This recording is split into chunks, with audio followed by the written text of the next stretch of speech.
Hello दोस्तों। आज जो है कि हम लोग पढ़ने वाले हैं शेर शाह सूरी यानी सूरी डायनेस्टी पढ़ने वाले हैं। इसके पहले मैं वीडियो में बता चुका हूं कि हुमायूं भारत के अंदर से कैसे भगाया जाता है, यानी शेर शाह सूरी ने हुमायूं को कैसे यहाँ से लथाड़ कर बाहर भगाता है। लेकिन पुनः वो बेचारा हुमायूं 1555 ईस्वी में मछीवाड़ा यानी सरहिंद के युद्ध में पुनः सिकंदर शाह सूरी को परास्त करके पुनः दिल्ली में वापस आ जाता है। तो आज हम लोग पढ़ने वाले हैं कि जितने बीच तक के लिए हुमायूं भारत से भगाया जाता है, तो उतने टाइम पीरियड में कौन गद्दी पर बैठता है और कौन कौन क्या करता है। मैं आपको पिछले वीडियो में बताया था 1540 में बिलग्राम के युद्ध में जो शेर शाह सूरी हुआ करता था वो हुमायूं को भारत से भगा देता है।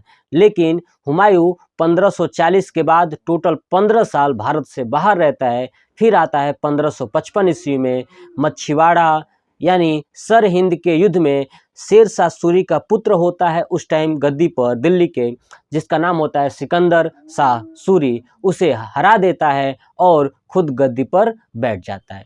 तो हम लोग यही पढ़ने वाले हैं कि जब हुमायूं दिल्ली में नहीं होता है 1540 के बाद, तो कौन होता है और कैसे कैसे क्या कार्यक्रम किया जाता है।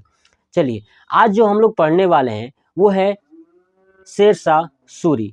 शेर शाह सूरी 1540 से लेकर 1545 तक ही रहता है, लेकिन सूरी डायनेस्टी 1540 से 1555 तक चलती है।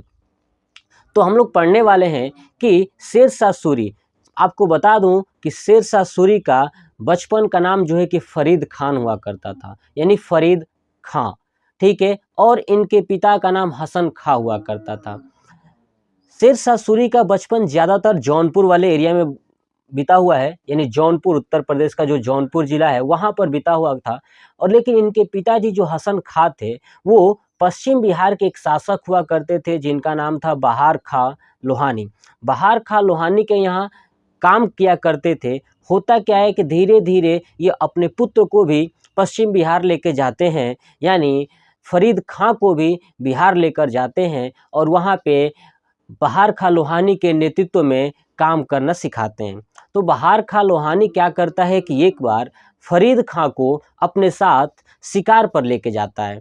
जब शिकार पर लेकर जाता है तो बहार खां लोहानी के पीछे एक शेर पड़ जाता है, जिस शेर की हत्या फरीद खां कर देता है। इसलिए बहार खां लोहानी जो कि खुश होकर इस फरीद खां का नाम शेर खां कर देता है, यानी फरीद खां जो होता है उसको एक उपाधि देता है जिसका नाम कहता है शेर खां, ठीक है। लेकिन कुछ समय की बात होती है, क्या होता है कि बहार खां लोहानी की मृत्यु हो जाती है। जब बहार खां लोहानी की मृत्यु हो जाती है तो उसकी पत्नी होती है दुदू बेगम।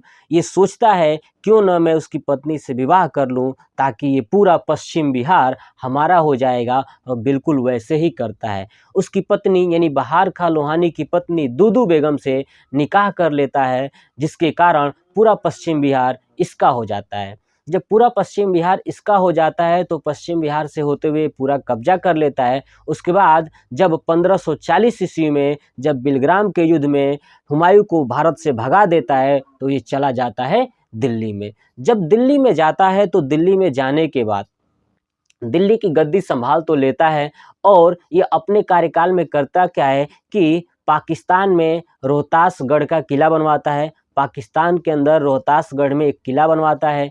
दिल्ली में पुरानी किला बनवाता है, यानी ओल्ड फोर्ट। तो ध्यान रखिएगा, ओल्ड फोर्ट किसने बनवाया था? तो शेर शाह सूरी ने, यानी पुरानी किला जिसको बोलते हैं। और इसे उर्दू में किला ए कोहना भी बोलते हैं, किला ए कोहना भी बोलते हैं। आपको दिख रहा होगा मैं बोर्ड पे A to Z जो भी बता रहा हूँ सब यहाँ पे मैंने नोट किया हुआ है। चलिए, अब आते हैं कि होता क्या है कि धीरे धीरे इसकी प्लानिंग होती है शेर शाह सूरी को पूरे क्षेत्रों को जीतने की। तो जीतने की प्लानिंग को लेकर के ये 1545 ईस्वी में मध्य प्रदेश में एक कालिंजर का किला होता है जिसको चारों तरफ से घेर लेता है। जब चारों तरफ से घेर लेता है तो ये गोला बारूद स्टार्ट करता है फेंकना। लेकिन गोला बारूद जैसे ही फेंकता है ना, तो होता क्या है कि जो बारूद होता है ना इसका खुद के जगह पे ही फट जाता है। इसके कारण बेचारा शेर शाह की मृत्यु हो जाती है। शेर शाह की मृत्यु हो जाती है 1545 में शेर शाह की मृत्यु हो जाती है। मृत्यु के बाद इसका जो मकबरा है वो सासाराम बिहार में ही बनाया गया है। अब आते हैं कि जानते हैं कि शेरशाह सूरी इतने टाइम में किया क्या था। तो मैं आपको सबसे इम्पोर्टेंट बात बताता हूँ, आप याद रखिएगा। जो आज वर्तमान में 1 रुपये का सिक्का जो चलता है, सबसे पहले शेरशाह सूरी ही ऐसा व्यक्ति था जिसने 1 रुपये का सिक्का चलाया था। और वो 1 रुपये का सिक्का जो है कि चांदी का बना होता था, जिसकी मैं बात करूं लगभग 178 ग्रेन का हुआ करता था।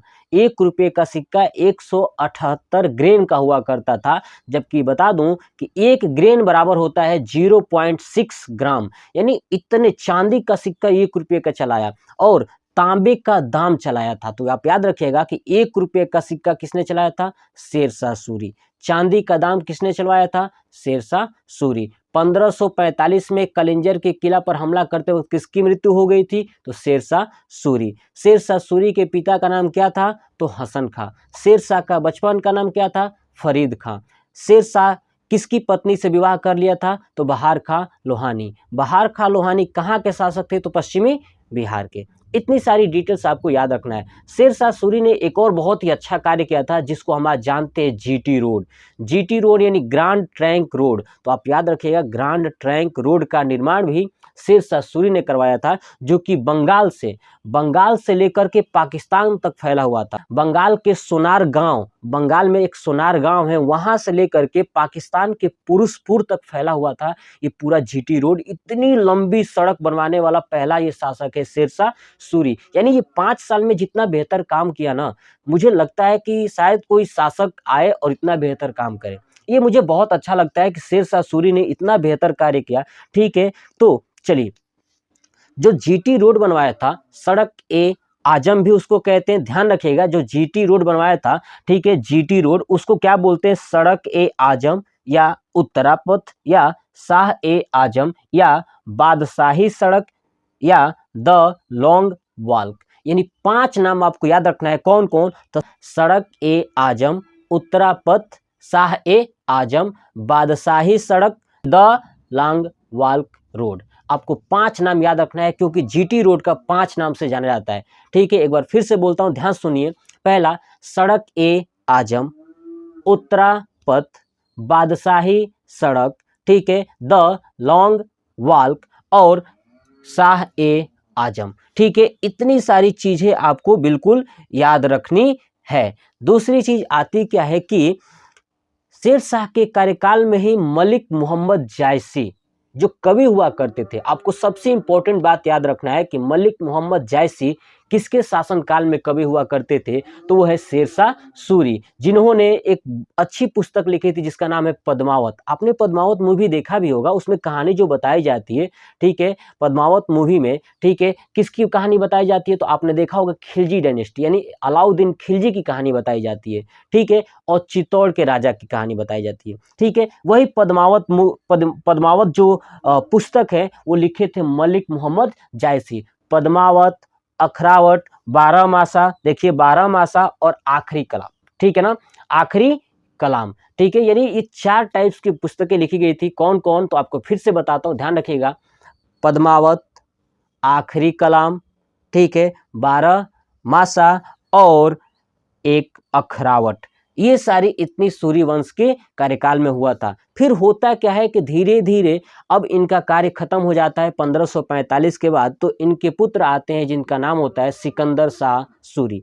सिकंदर शाह सूरी जब गद्दी पर बैठता है तो उसने कुछ कार्य नहीं किया, जबकि यही होता है कि 1555 ईस्वी में मच्छीवाड़ा यानी सरहिंद के युद्ध में वो परास्त हो जाता है, जिसके कारण पुनः फिर भारत में हुमायूं आ जाता है। जब हुमायूं आता है और इसके बीच में जब सरहिंद या मच्छीवाड़ा का युद्ध हो रहा होता है, तो सिकंदर शाह सूरी की तरफ से एक सेनापति होता है जिनका नाम होता है हेमू, और यही हेमू फिर जाके अकबर से लड़ेंगे। यही हेमू, ध्यान रखिएगा, यही हेमू फिर अकबर से लड़ेंगे और यही हेमू एक उपाधि धारण करते हैं, जिस उपाधि को बोलते हैं विक्रमादित्य की उपाधि।